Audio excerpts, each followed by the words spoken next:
शक्यो वारयितुं जलेन हुतभो क्षत्रेण सूर्यातपो नागेन्द्रो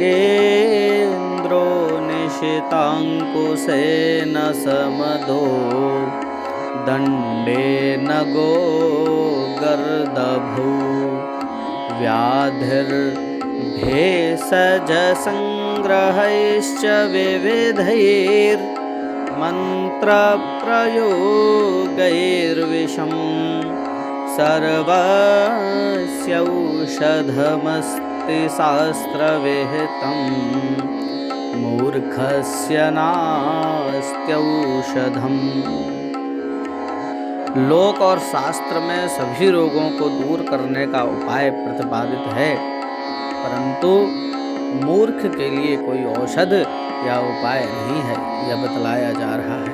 शक्य इति जल से अग्नि का निवारण हो सकता है, छाते से धूप का निवारण हो सकता है, तीखे अंकुश से उन्मत्त हाथी का, दंड से दुष्ट बैल और गधे का, नाना प्रकार की औषधियों से व्याधि का, मंत्र प्रयोग से विष का। इस प्रकार शास्त्र की विधि से सबकी औषधियाँ हैं, परंतु मूर्ख की औषधि हो ही नहीं सकती। अतः मूर्ख की मूर्खता का प्रतिकार अशक्य है। यह बड़ा ही दुष्कर कार्य है। इसमें शार्दूल विक्रीडित छंद वृत्त है और इसका लक्षण पहले ही बतलाया जा चुका है।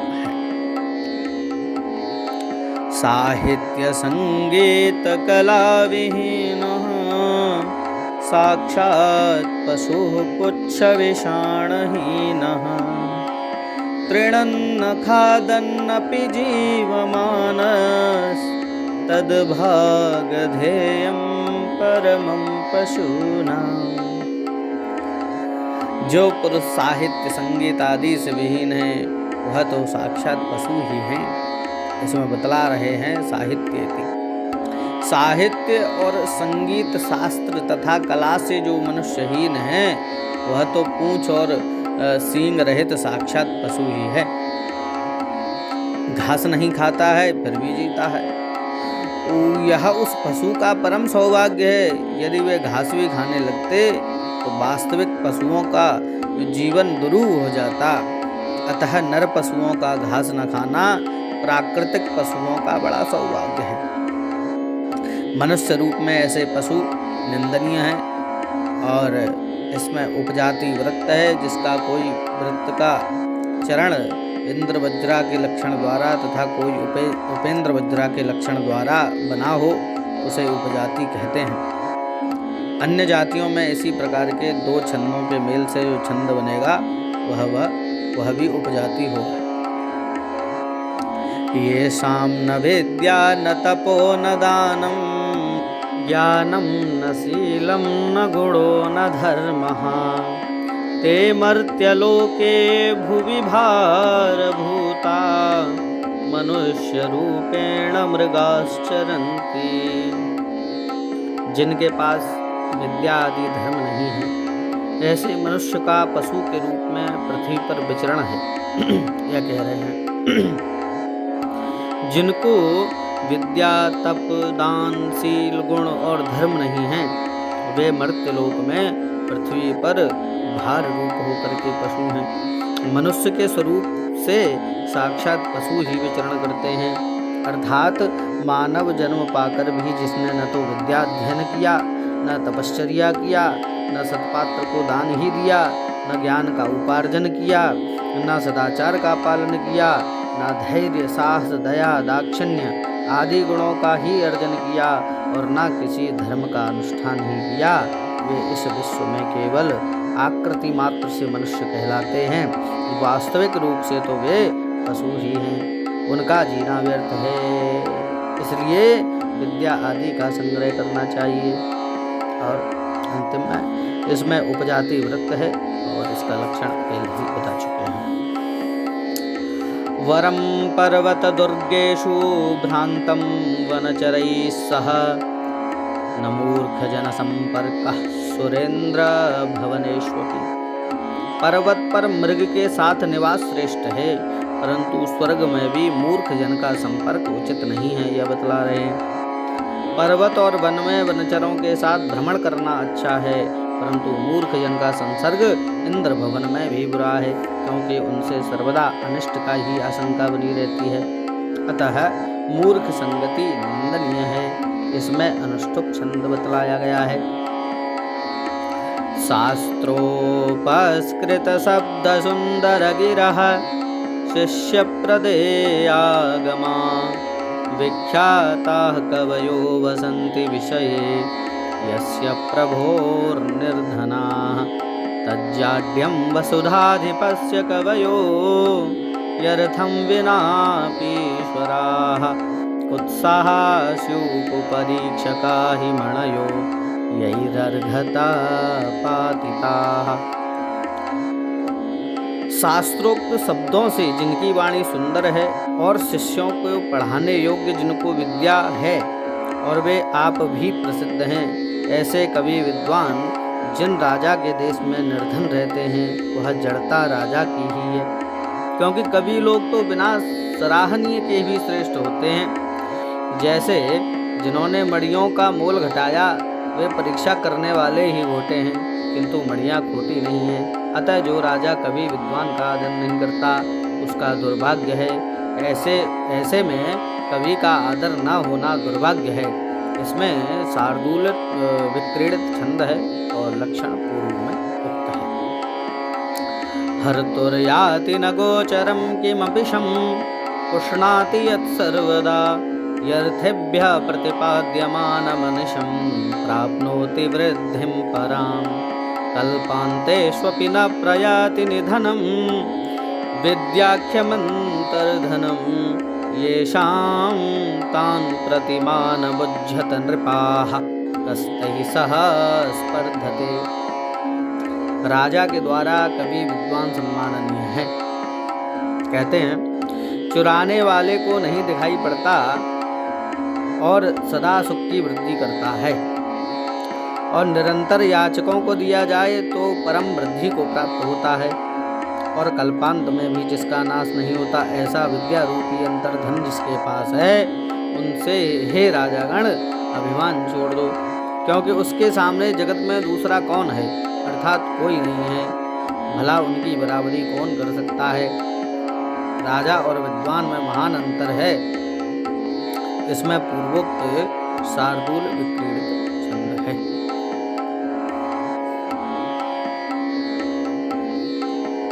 अधिगत परमार्थान् पंडितान् मामवंस्था तृणमिव लघुलक्ष्मीर्नैव तान् संरुणद्धि अभिनवमदलेखा श्यामगण्डस्थलानां न भवति विसतन्तुर्वारणं वारणानाम्।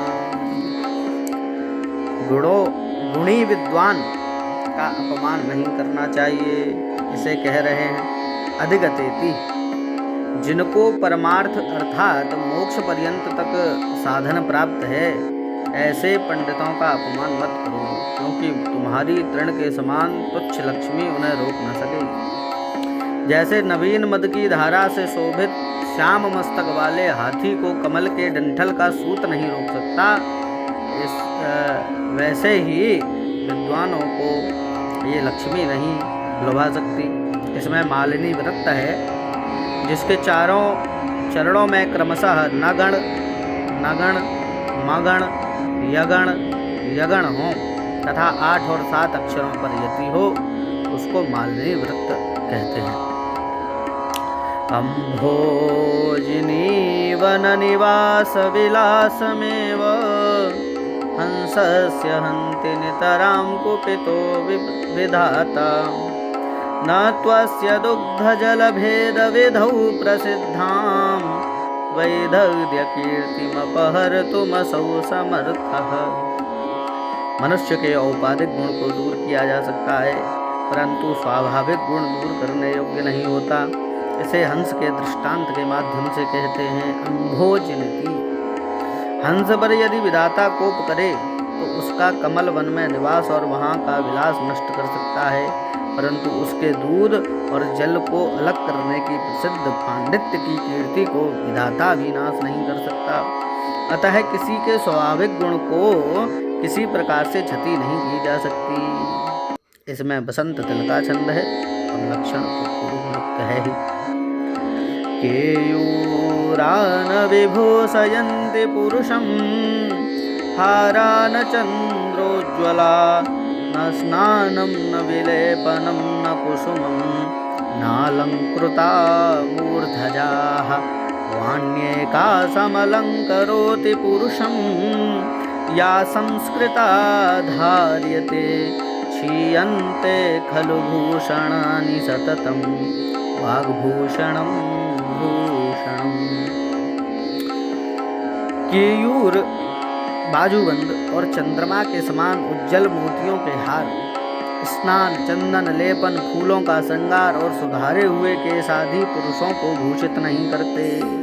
केवल यह वाणी जो संस्कार युक्त धारण की गई हो वही पुरुष को भूषित कर सकती है। अन्य सब भूषण अवश्य क्षय हो जाते हैं, परंतु केवल वाणी का ही भूषण निरंतर वर्तमान रहता है। अर्थात यह वाणी रूप भूषण ही सदा स्थायी भूषण है। यही सर्वश्रेष्ठ माना गया है। इसमें शार्दूल विक्रीडित छंद है और लक्षण पूर्व में ही है। विद्या नाम नरस्य रूपमधिकं प्रच्छन्न गुप्तं धनं विद्या भोगकरी यश सुखकरी विद्या गुरूणां गुरुः विद्या बन्धुजने विदेशगमने विद्या परं दैवतं विद्या राजसुपूजिता नहि धनं विद्या विहीनः पशुः। अब विद्या के लिए एक शब्द और आया है, एक श्लोक और बतला रहे हैं। विद्या रूपी वस्तु मनुष्य का अधिक रूप और छिपा हुआ अंतर्धन है। विद्या ही भोग, यश और सुख की संपादन करने वाली और गुरुओं की गुरु है। परदेश में विद्या ही बंधुजन है, विद्या ही परम देवता है तथा विद्या ही राजा लोगों में पूज्य है। वहाँ भी धन पूजित नहीं है, इसीलिए विद्या विहीन नर पशु है। अतः सच है कि विद्या ही मनुष्य का श्रेष्ठ धन है। इसलिए पशुता को दूर करने के लिए मनुष्य मात्र को विद्या का अर्जन करना चाहिए। इसमें शार्दूल विक्रीडित छंद है जिसका लक्षण पूर्व में है, शेष अगले भाग में।